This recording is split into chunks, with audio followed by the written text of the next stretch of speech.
con nosotros está el pastor Pedro y qué bueno que podamos entonces recibir lo que el Señor puso en su corazón. Pase por aquí el pastor Pedro. Damos gracias al Señor.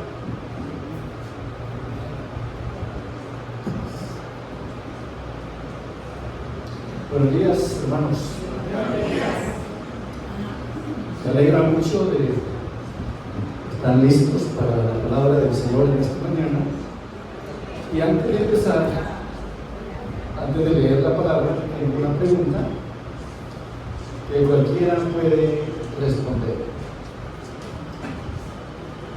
¿Ha pensado usted que la vida que le ha tocado ha sido sufrida? ¿Le ha tocado sufrir mucho?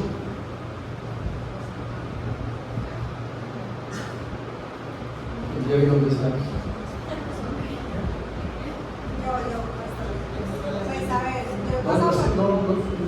No hay que dar explicación, simplemente sí. No. Exactamente. No. ¿Hay alguien acá que considera que su vida ha sido sufrida? ¿No? Seguramente la vida no ha sido fácil, pero no significa que haya sido sufrida. Bien, los que respondieron están de acuerdo. Yo creo que lo han hecho bien. Y otra cosa es haberles preguntado esto después de leer lo que vamos a leer. En Marcos, el Evangelio de Marcos, el capítulo 5, encontramos la historia de un hombre que fue liberado por el Señor. En la nueva versión internacional dice así: cruzaron el lago hasta llegar a la región de los Gerasenos, o la región de Gadara, dice la Reina Valera. Tan pronto como desembarcó Jesús, un hombre poseído por un espíritu maligno le salió al encuentro de entre los sepulcros. Este hombre vivía en los sepulcros y ya nadie podía sujetarlo, ni siquiera con cadenas. Muchas veces lo habían atado con cadenas y grilletes, pero él los destrozaba y nadie tenía fuerza para dominarlos. Noche y día andaba por los sepulcros y por las colinas, gritando y golpeándose con piedras. Cuando vio a Jesús desde lejos, corrió y se postró delante de él. ¿Por qué te entrometes, Jesús, Hijo del Dios Altísimo? Gritó con fuerza. Te ruego por Dios que no me tormentes. Es que Jesús le había dicho: sal de este hombre, espíritu maligno. ¿Cómo te llamas?, le preguntó Jesús.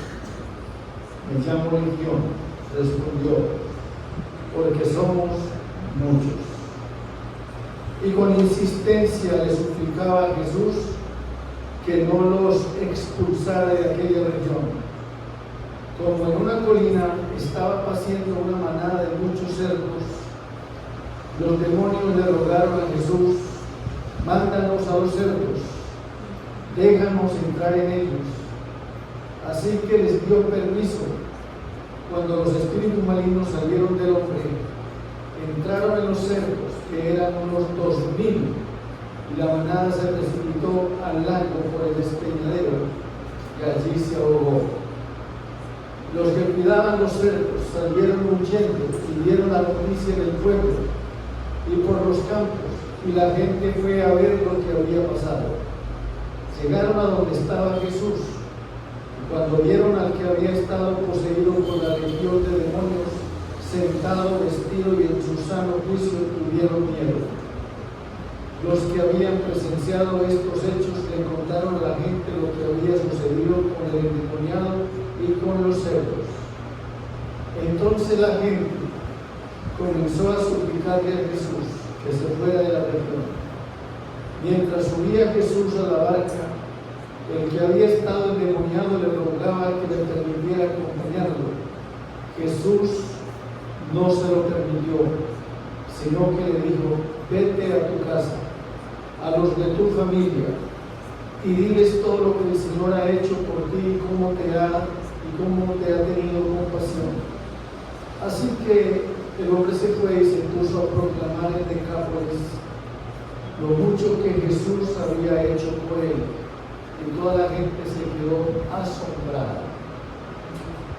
Si les hago la pregunta después de leer esto, era más fácil contestar. Yo ya podría haber dicho: pues, en comparación a este hombre, yo sí estoy muy bien.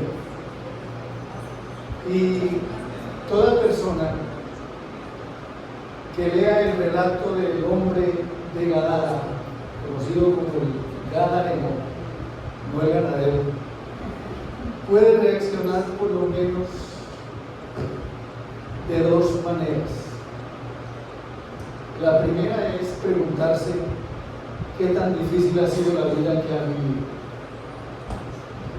¿Qué tan difícil ha sido la vida que ha vivido?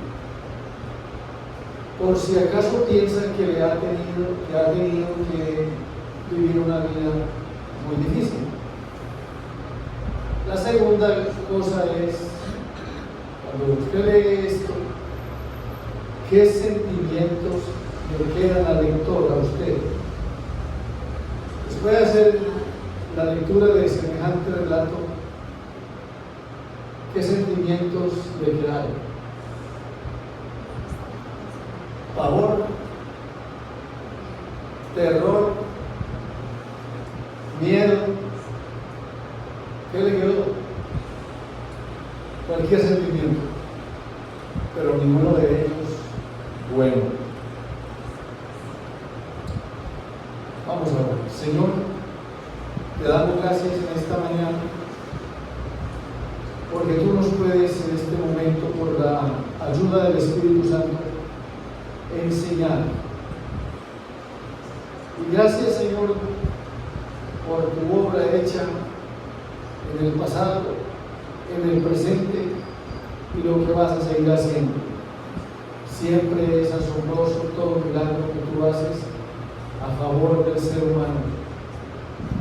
Gracias, Dios. Hoy queremos, Señor, meditar en tu palabra. Que esta palabra sirva para ayudarnos a crecer en la fe, en la vida cristiana. En el nombre de Jesús. Amén. He pensado como el tema o el título: libres para hacer la misión. Libres para hacer la misión. Así quiero guiarles en esta mañana. Amados hermanos, Dios siempre tiene un propósito.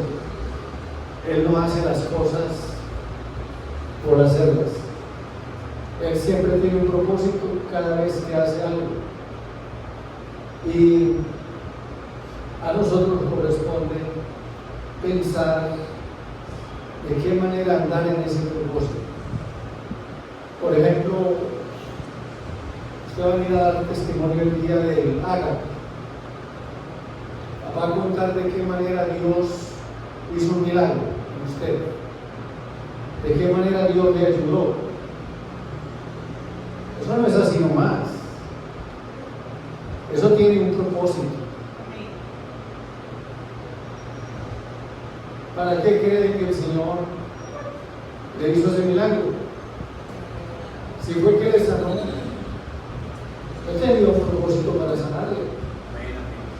No es para que malgaste la vida de cualquier manera. No es para que sea desjuiciado y haga cosas que afecten la salud. Si Dios le proveyó la casita, eso no es simplemente para que usted viva mejor. Eso también es para honrar al Señor durante el tiempo que tenga esa casa. Y vigilar que esa casa no se preste para nada distinto que glorificar al Señor. Y así en ese asunto. Aprovechando que mi esposa no está, voy a decir algo de eso. No hay nada de malo. Ella va a ir al siguiente culto, entonces yo lo voy a decir también. Una vez yo llegué a casa y encontré a un cuñado, o sea, hermano de ella, muchacho él, caído de la borrachera. A mí no me gustó. El muchacho vino del pueblo, estaba presentándose para el servicio militar, no lo llevaron y le dio por celebrar eso o ponerse a tomar. Con unos amigos, llegó a la casa caído de la casa. A mí no me gustó. Y no me tenía que gustar. Yo pensé en dos cosas. Tal vez son nuestros hijos todavía pequeños. Pequeños eran como decir 7 y 10 años. Si ellos no habían visto una escena de un borracho en casa, ¿por qué tenían que verla en alguien como un tío? No me gustó eso.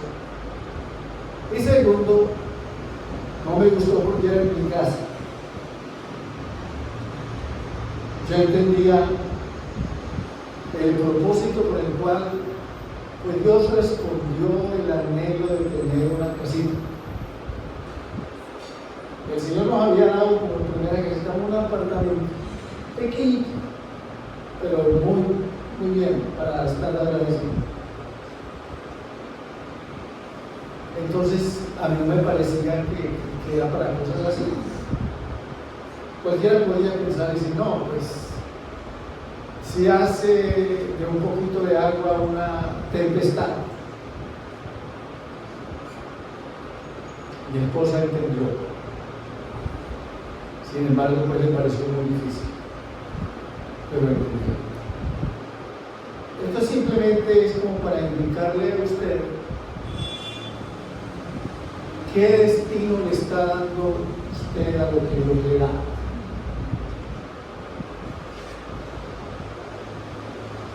¿Qué destino le está dando a lo que Dios le da?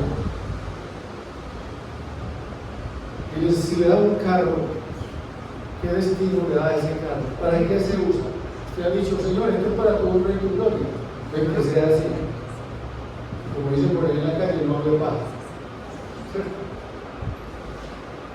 Entonces, lo que estoy indicando es, el Señor por su fidelidad le ha concedido a usted todo el bien, el milagro. El llamado del Señor es que no seamos tan ruines en darle a eso un uso como cualquier otro.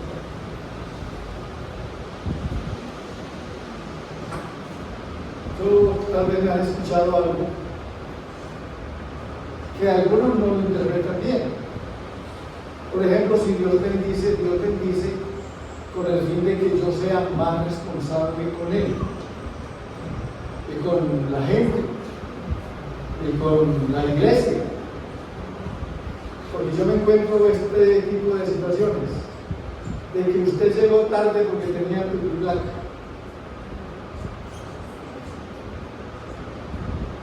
O que no va porque tiene pico y placa. Usted antes era más obediente, más responsable cuando no tenía carro. Llegaba, tenía una bicicleta y llegaba. Entonces Dios le da una bendición, lo pone a vivir más cómodo para hacer así. ¿Qué le parece a usted eso? Dios no lo bendice a uno así para ser un irresponsable. Para nada. Yo, por ejemplo, he visto con algunos hermanos, le digo, hermano, ¿qué pasó? Que se vino más temprano. Y yo, no, pues tenía tu placa, me vine más temprano, o pagué un taxi, o pagué un transporte. Qué bien, qué bien. Entonces, si el Señor me está liberando a usted de una crisis, de una enfermedad, pues está liberando de una deuda es para que viva para el Señor. Es para que lo anuncie. Es para que usted haga la misión que el Señor le ha encomendado. Hay algunos aspectos bien importantes en esta lectura. Según Marcos, el Evangelio de Marcos, y que lo relata muy bien. Uno nota en Marcos como un escritor de estilo directo, un estilo claro, y con una capacidad de síntesis. Tómese el tiempo para ver usted cómo lo hace, cómo hace él esa lectura. Y le voy a decir que, por ejemplo, a la excepción de Juan, el Evangelio de Juan, Mateo y Lucas también relatan el mismo milagro. Pero quien lo hace con mejor detalle, precisión, es Marcos. Marcos entonces nos cuenta con más detalles la historia. Yo se la voy a compartir porque le ha llamado poderosamente la atención. El capítulo empieza con algo que llama la atención muchísimo. Dice que cruzaron el lago hasta llegar a la región de los Gadarenos. ¿Cuál lago? El lago de Galilea o el mar de Galilea. Esa distancia cruzando el lago eran 14 kilómetros. No mucho. Pero como era una barca, no es lo mismo que cruzar una lancha. Esa que conocemos. Esa que con motor, la borda se van lejos y rápido. En una barca cruzaron 14 kilómetros. Eso el año, para pasar a la región de Gadara.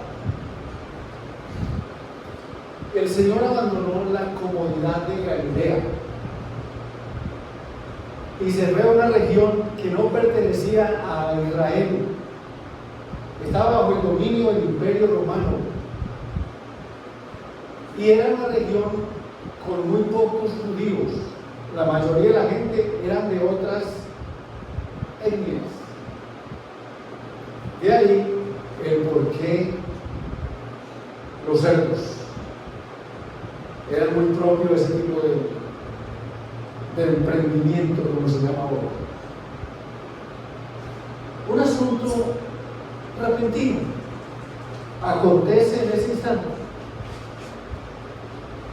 Algunas versiones, como la Nueva Biblia de las Américas, se acercó, usa la palabra, se acercó a Jesús un hombre poseído. Acá dice, un hombre poseído le salió al encuentro. Ambas son correctas. Y me llamó la atención, y yo en la Biblia, la Nueva Biblia de las Américas, yo subrayé o le puse con un resaltador a la palabra, con las dos palabras, se acercó. Se acercó. Pero también se podría subrayar aquí donde dice, salió al encuentro de Jesús, salió a encontrarse con Jesús. Y hay un resultado, hermanos, impresionante de alguien que se acerca a Jesús. Y ya de entrada uno puede pensar, el que se acerca a Jesús no queda igual.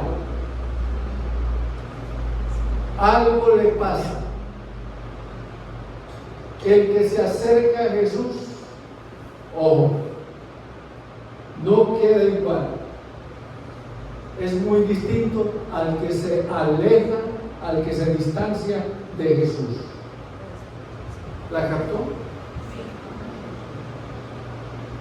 Es muy distinto cuando alguien se encuentra con Jesús. Le pasa algo. le pasa algo. No queda igual el que se encuentra con Jesús. Yo creo que encontrarse con Jesús es encontrarse con una gran oportunidad. Es encontrarse con la oportunidad de ser próspero. Es encontrarse con la posibilidad de ser sanado, como el caso de este hombre. Es encontrarse con la posibilidad de ser liberado. Procuremos encontrarnos con Jesús. Procuremos encontrarnos con Jesús. No queda igual el que se encuentra con Jesús. Le pasa algo. Le pasa algo. Es uno de esos encuentros quizás anhelado por mucho tiempo o jamás pensado, que la persona puede concluir y decir: hombre, valió la pena encontrarme con Jesús. Todos ustedes deben de estar de acuerdo de que ha valido la pena encontrarse con Jesús. Y de ahí la importancia de animar a otros a que se encuentren con Él. Estoy seguro que si se encuentran con Él, les iría mejor. Y ahí habría que decirles: tengan un buen encuentro con Él. Y se encuentran con Él, pasen el mayor tiempo posible con Él. Este año seguramente sea un año bendecido si usted tuvo encuentro con Jesús. Pero si estuvo distanciado, no fue un buen año. Estuvo corriendo, no se acercó a la palabra, no se acercó al Señor, no se acercó a la oración. Eso no fue así. Fue un año pesado, fue un año difícil. Entonces, un asunto repentino. Pero ese encuentro no significa lo mismo. Ojo, imagínense el encuentro de ese hombre con Jesús. Para ese hombre representaba la oportunidad de ser liberado. Era como la solución. Se encontró con el que anhelaba. Ese hombre podía pensar: no es cualquier encuentro. En cambio, para los que presenciaban el encuentro de ese hombre con Jesús, no significaba lo mismo. No significaba lo mismo. ¿Qué significó para ellos? ¿Ah? Miedo, susto, terror, un montón de cosas. Pavor no significa lo mismo. Así, mis hermanos, que un encuentro con Jesús no significa lo mismo para todos. Solo significa para el que de verdad lo vive, porque el encuentro con Jesús es un acto personal, no es colectivo. Uno puede vivir años con la esposa. La fe no es colectiva, la fe es personal. Podemos estar como familia y venir a la iglesia, pero la fe es personal. Cada uno tiene que vivirla con el Señor. No se puede colectiva. Somos una sola carne, pero ahí no somos nada, porque la palabra dice que cada uno dará cuenta a Dios de sí. Entonces, no era lo mismo este encuentro. No era lo mismo este encuentro para todos. No significaba lo mismo. Para el poseído era una cosa, para los demás era otra. Y eso fue repentino. Eso fue repentino. Ellos no esperaban encontrarse con alguien así. Según los primeros versículos, este hombre es un hombre sumamente mal. Como dicen por ahí, está llevado, está en la inmunda, está grave. Porque según los primeros versículos, ese hombre tenía como casa los sepulcros. ¿Qué le parece? Vivir en los sepulcros. ¿Ah? ¿A qué huele eso allá? ¿Cuál es el ambiente en los sepulcros?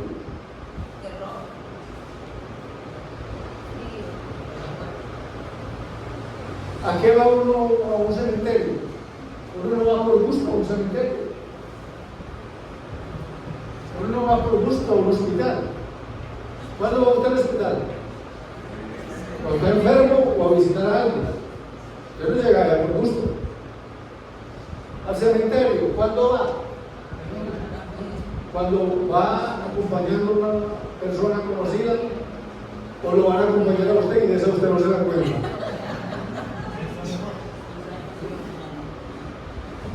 Que uno quisiera darse cuenta, yo quisiera aprender a ver qué quieren que acompañarlo. Yo he pensado eso. Y saber cuántos hipócritas me acompañaron, por ejemplo. A mí me gustaría saber eso. Pues hermanos, este hombre vivía en los sepulcros. Juro. Entonces, ahora piense en la vivienda que usted ha tenido, por sencilla que sea, por pobre que sea, hasta allá no ha llegado. Él tenía entonces, este hombre, aparte de vivir en los sepulcros, tenía una relación muy directa con la muerte. No tenía una relación con la vida. Y por lo tanto vivía fuera del entorno normal. No era parte de la comunidad, era parte de la comunidad de los muertos. Nada asociado a la vida le pertenecía. Él tenía que estar yendo de un lugar a otro, gritando su situación.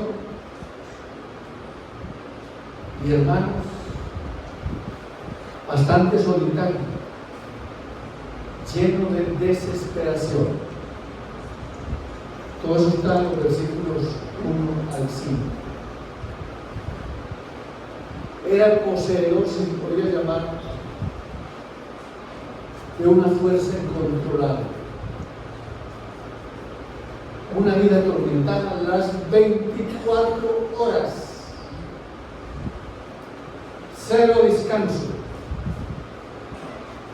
En otras palabras, con esta descripción, mejor pensar no en la persona, era pensar en alguien así, algo como salvaje, algo muy rudo, algo demasiado fuerte, porque era, cuando digo fiera, no es etiquetarlo así, sino que tenía una fuerza indomable. Eso no era normal en un ser humano. Pero en otro aspecto hay algo más interesante, o mejor, color, el que se encuentra con Jesús. Y Jesús hace la diferencia. Si usted se encuentra con el pastor, seguramente eso está bien, le puede causar alegría. Pero si se encuentra con Jesús, el Señor, es mucho mejor. Es mucho mejor. Y Jesús hace la diferencia. La situación de este hombre generó pánico en los que estaban ahí presentes. Los que estaban presentes estaban paralizados del miedo, del terror, excepto Jesús. que con toda la calma le habló. Y Jesús es la respuesta a una situación extrema. Aquí da para pensar, por muy grave que sea el problema de un ser humano, Jesús es suficiente. El Señor es suficiente. Yo les animo a que todos los días meta en su corazón, en su mente esa verdad. Jesús es suficiente. Al acercarse a la nevera y verla medio mermada o casi lista como para venderla,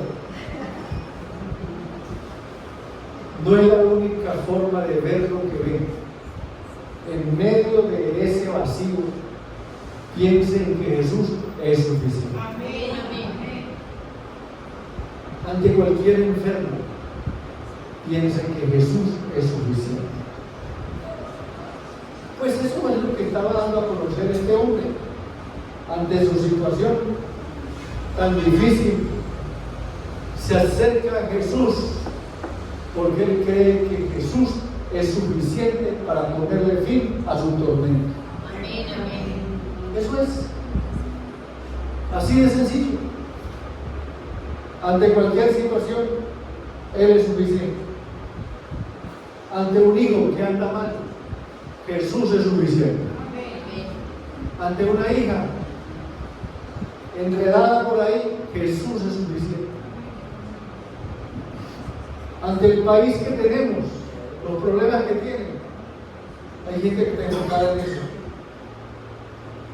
No queremos ser indiferentes tampoco, pero por encima de toda esa situación, Jesús es suficiente. Y hermanos, ante cualquier situación extrema, repito, Jesús es suficiente. Es la respuesta ante la vida de extremo sufrimiento que este hombre tenía. Seguramente la familia y las personas más conocidas de su entorno habrían hecho cosas a favor de este hombre. Quizás uno puede pensar, ¿qué no hicieron por él? Pero nada había sido la solución que este hombre necesitaba.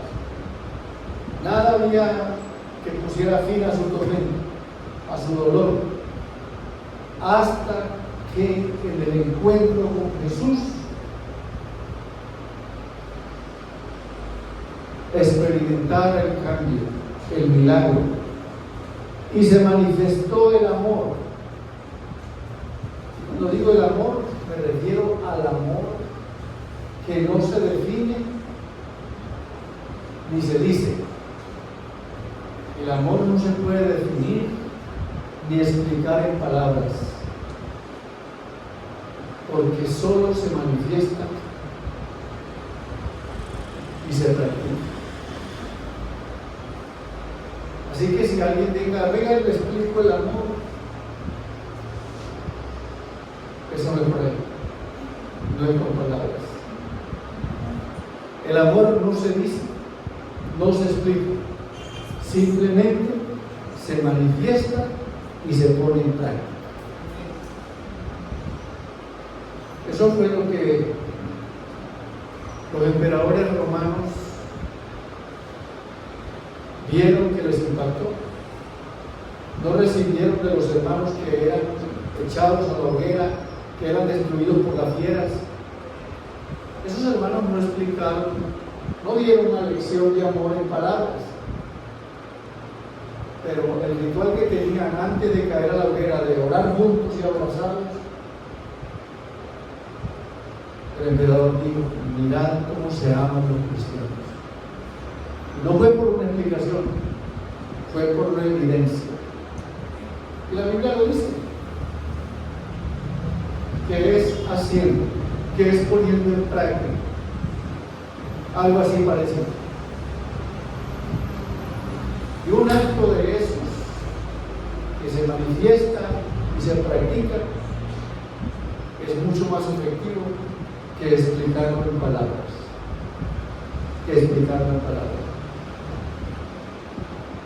En un espacio de deportes, yo me di cuenta que el entrenador que teníamos, él pedía por ahí algunos, pues, si usted tiene algunos tenis que ya usted va dejando, pero que le sirve a otras personas que vienen aquí a practicar, entrégueme esos tenis que yo se los entrego a estos muchachos.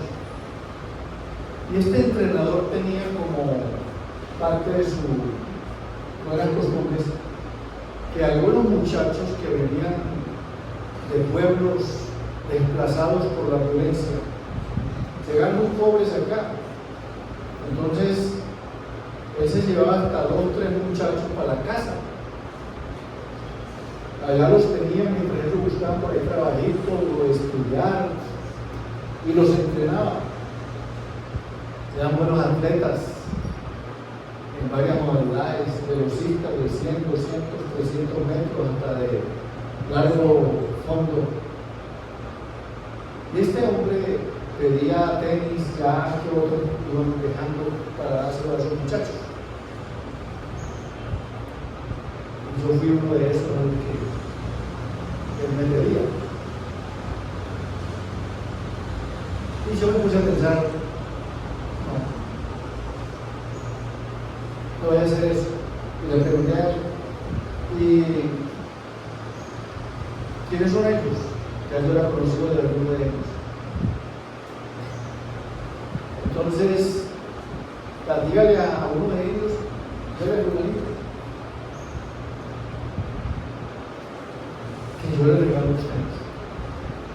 Estaban pensando, ya están usados, ya todavía sirven.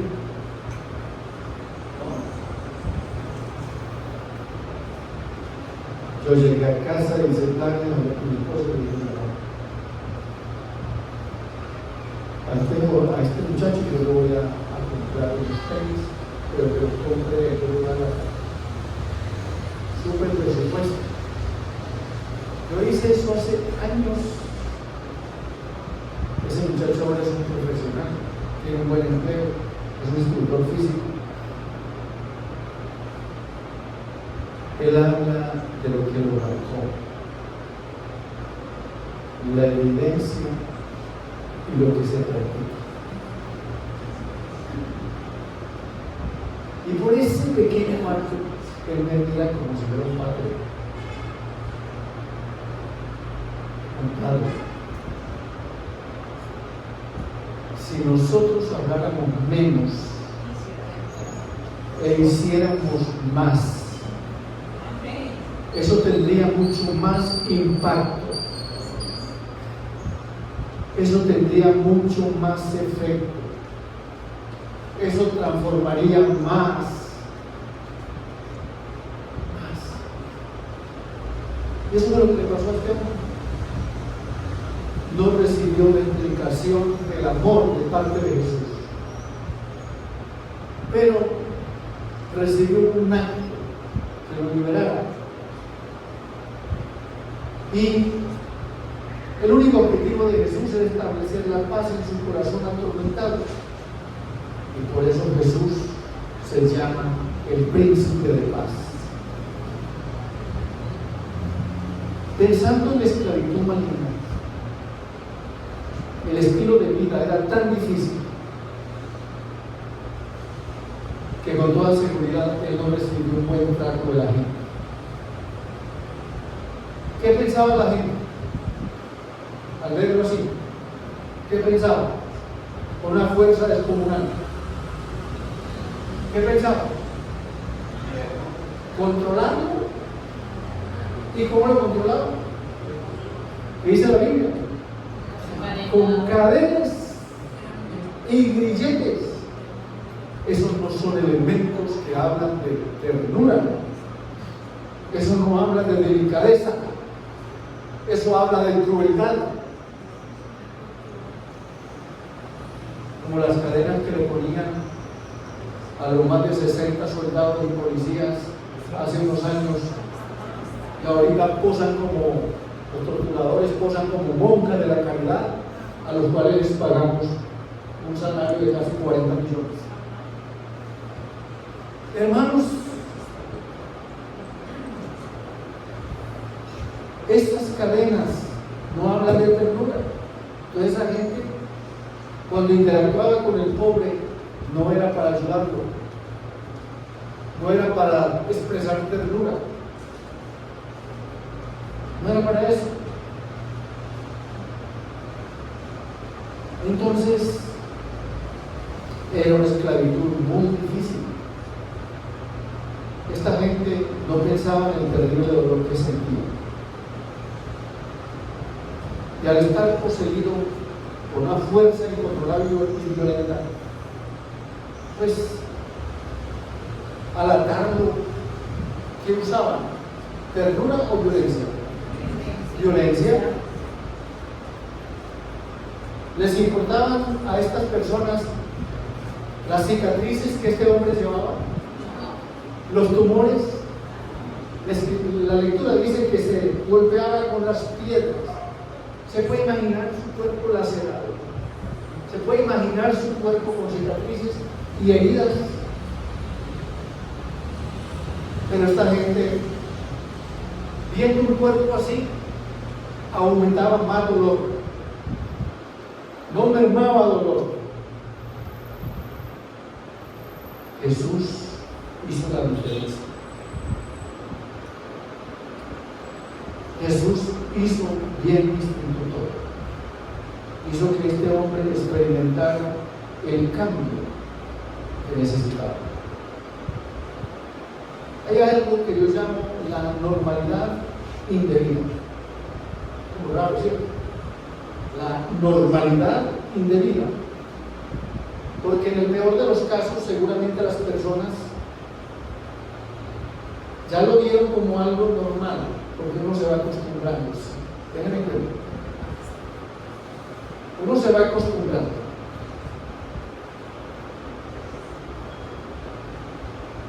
Esta semana la estadística de la violencia contra la mujer en este país, aterradoras. Uno se va acostumbrando. La semana pasada participé en un congreso de violencia infantil, congreso internacional. Las cifras son escandalosas. Eso uno, desgraciadamente, lamentablemente, se va acostumbrando. Lo va normalizando. Lo que no era normal ya es normal. Ya es normal.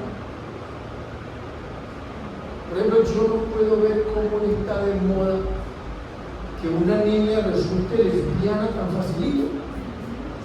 Que un muchachito dice que ya no necesita decir que salió del closet, ya es normal. Está tan grave el asunto que otra cosa es lo anormal. Lo normal es que no lo sea.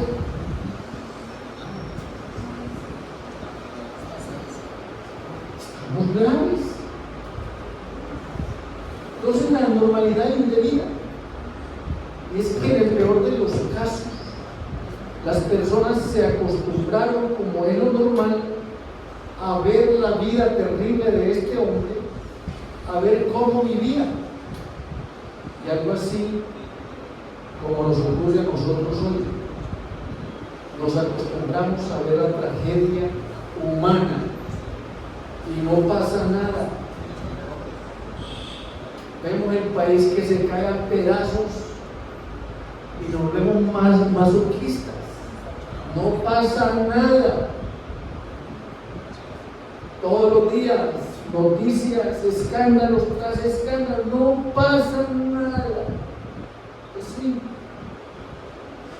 Raro es entonces que no pase. Que no pase. Entonces nos hace pensar en otro asunto. La ceguera de una sociedad. Y aquí hay algo bien interesante. En el texto hay algo que no está literalmente ahí, pero yo se los cuento. Es que los actos de misericordia no son lo que las personas en su momento apreciaron. Es decir, El acto de misericordia de Jesús para con este hombre no fue apreciado por la gente de esa época. No fue apreciado. Ojo con eso. Tampoco lo entendieron. En el caso de este hombre, que ya lo ven distinto, el texto dice que lo vieron sentado, vestido y en su juicio cabal. Eso para ellos no fue importante. No lo vieron como un resultado de la misericordia de Jesús. El acto de misericordia de Jesús no significó nada para ellos. Y hermanos, ¿cuál fue el sentimiento que experimentaron ellos? Dice el texto. ¿Cuál? Miedo. Tuvieron mucho miedo. Y les dolió la pérdida de los cerdos. Pero no la vida del hombre que estaba esclavizado. Hoy igual. La vida de los animales está por encima de la vida de las personas.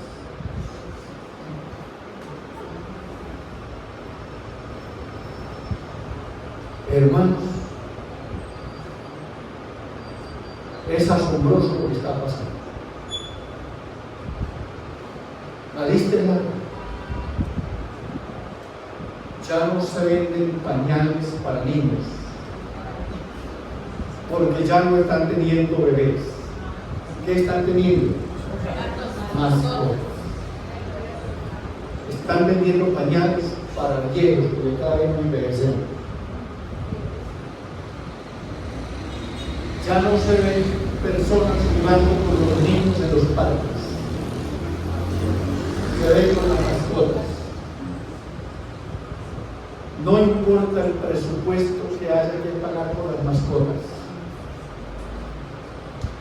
Va a decir usted, ¿cuánto vale la consulta con un veterinario promedio? ¿Cuánto? 180.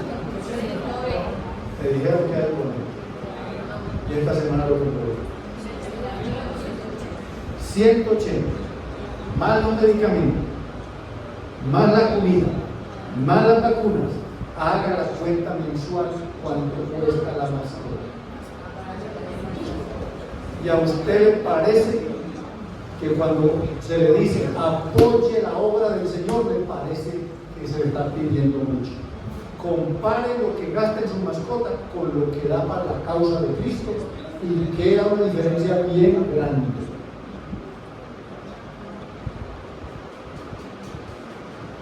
Aquí pusieron los cerdos por encima de este hombre. Y eso no es solamente allá, afuera, nosotros. Por eso le digo, piense cuánto gasta en la mascota y cuánto da para la obra del Señor. Usted para la obra del Señor hace cuentas. A ver, me gané tanto, yo tengo tanto. Pero para la mascota usted no hace cuentas. Hay que operarlo, opérelo. Hay que esto, hágalo. Yo pongo eso a varias cuotas. ¿Usted por qué no hace una donación para la iglesia en varias cuotas? Hágalo.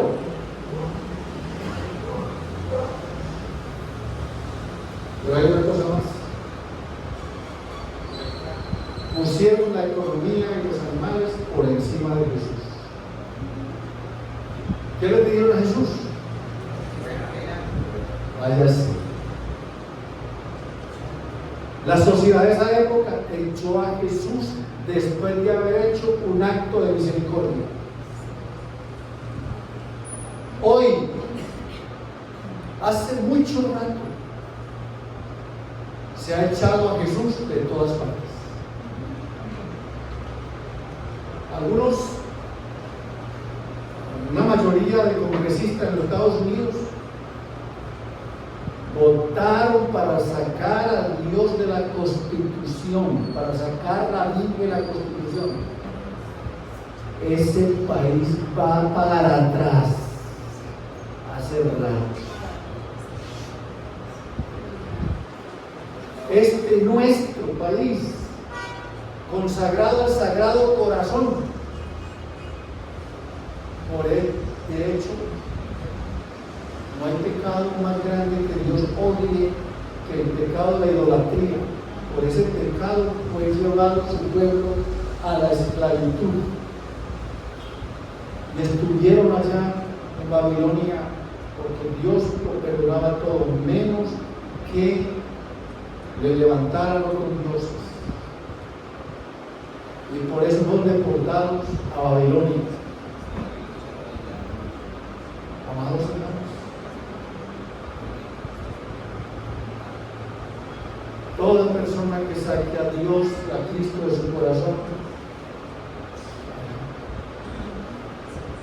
la familia que saque a Jesús de su hogar, grande. Hermanos amados,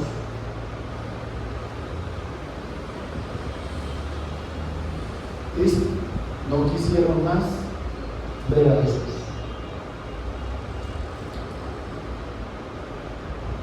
Para terminar,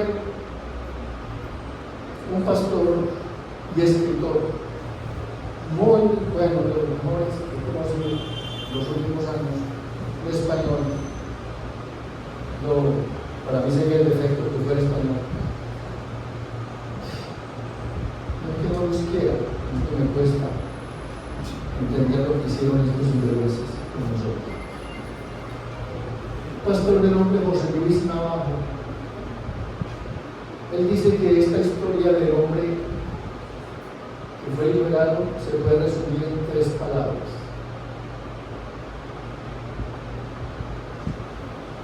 liberación, quebranto y misión.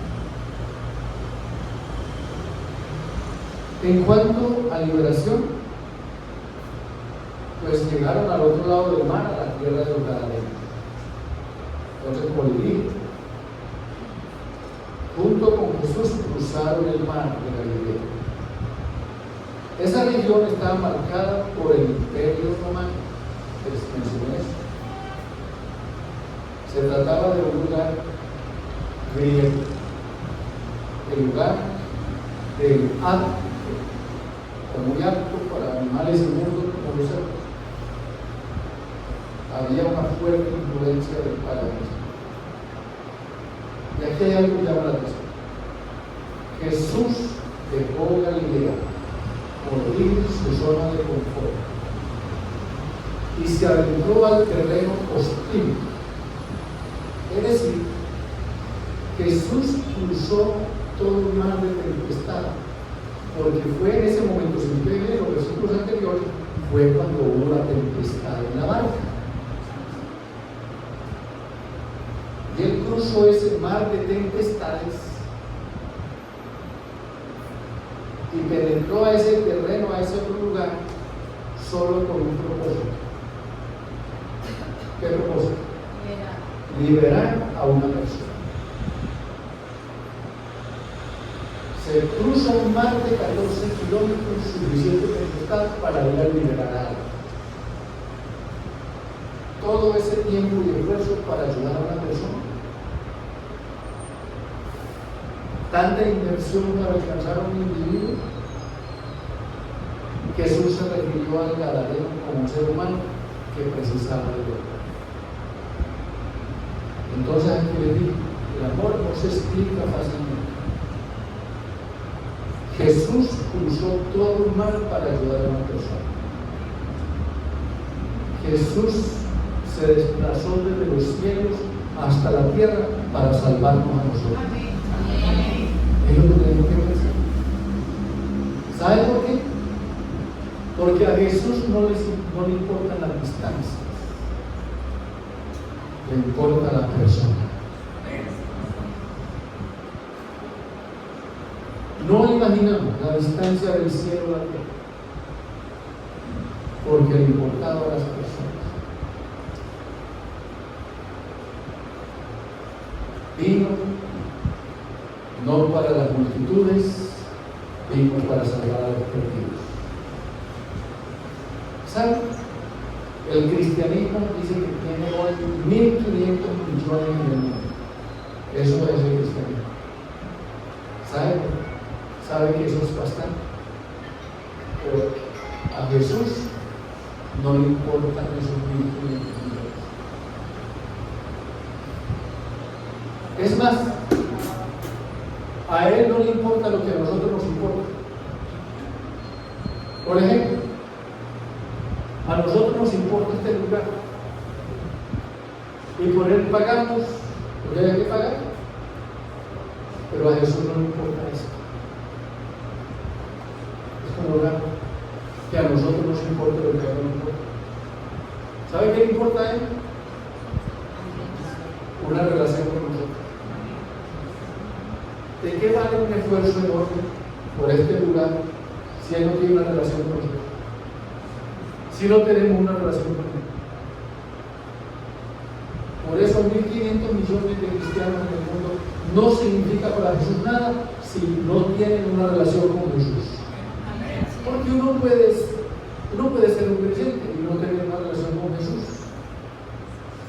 Uno puede ser parte de una iglesia y venir, y no significa que tenga una relación con Jesús.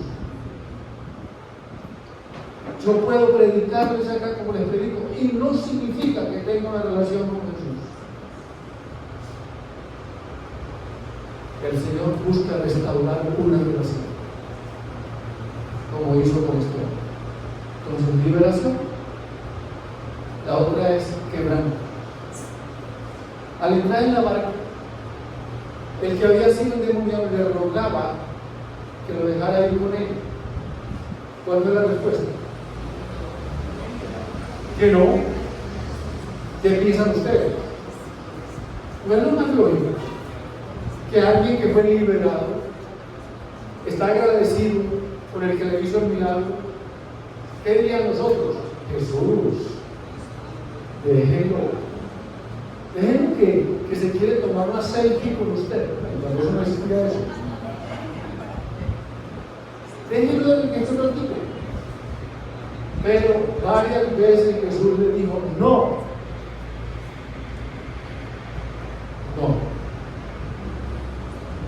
¿Saben?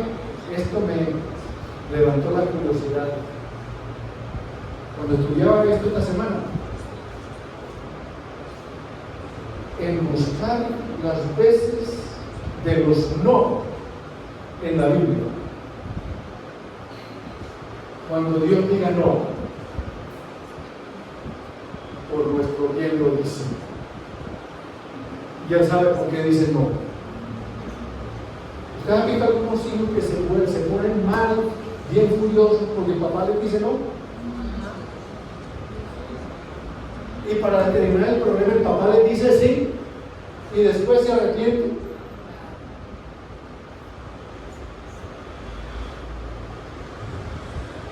Tengo una curiosidad. Lo voy a buscar en la Biblia. Cuando venga la lista de estudios, lo voy a compartir si se me da la oportunidad. Las veces que Jesús dijo no. Y esta fue una de ellas. ¿Qué le dijo a Jesús? Vete a los tuyos. Cuéntale cuán grandes cosas el Señor ha hecho conmigo. ¿Eso qué es? Misión. Y se encontró en un lugar que se llama Decápolis. ¿Saben qué significa Decápolis? Deca, 10. Polis, metrópolis, ciudades. 10 ciudades. El Señor le dijo no a una y le abrió 10 oportunidades. Misión. El Señor nos ha liberado para la misión, no para venir a la iglesia nomás. Va a ver qué más. querrá el Señor que usted haga. Si necesita ideas, hable conmigo, que yo le doy ideas. Yo digamos, yo quiero servir más al Señor, yo le doy ideas. Yo le doy ideas. Hermanos, vamos a orar. Que el Señor nos ayude a entender esto. Que el Señor nos permita comprender el propósito de lo que hizo en nosotros.